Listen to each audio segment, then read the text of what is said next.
কিজানি ময়ে অসমৰ প্ৰথম মুখ্যমন্ত্ৰী যোনে 2021 চনত আৰু আজি কোকৰাঝাৰৰ ৰাজপথত সমদল কৰিবলৈ সাহস কৰিছে। মোৰ আগত তৰুণ গগৈ 15 বছৰ মুখ্যমন্ত্ৰী আছিলে, হিতেশ্বৰ শইকীয়া মুখ্যমন্ত্ৰী আছিলে, প্ৰফুল্ল মহন্ত মুখ্যমন্ত্ৰী আছিলে। কোকৰাঝাৰৰ ৰাজপথত খোজ কাঢ়িবৰ বাবে কোনেও সাহস কৰা নাছিল। এয়া অসমৰ জিয়া ইতিহাস।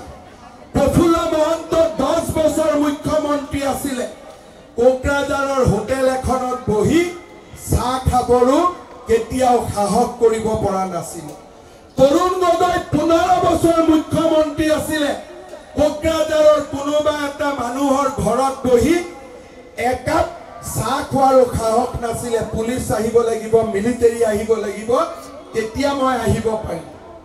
আৰু আজি সেইখন অসমৰে মুখ্যমন্ত্ৰী কোকৰাঝাৰৰ ৰাজপথত ৰাতি 8:30 বজাত ওচৰত পুলিচ নাই, মই থিয় হৈ আছো। হয়নে নহয়?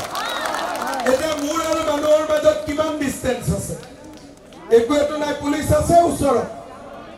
এতিয়া যদি মোক আপুনি কিবা এটা কৰিও দিয়ে, মোক বাচাওতাই কোনো নাই, কোনোবা আছে নেকি এতিয়া?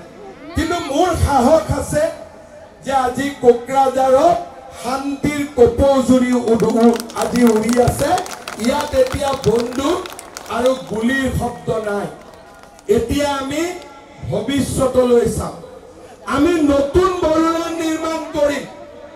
আমি এখন নতুন অসম নিৰ্মাণ কৰিম, য'ত শান্তিৰ কপৌ উৰিব, সমৃদ্ধিৰ বাতৰি আহিব আৰু অসম ভাৰতৰ সৰ্বশ্ৰেষ্ঠ ৰাজ্যত পৰিণত হ'ব।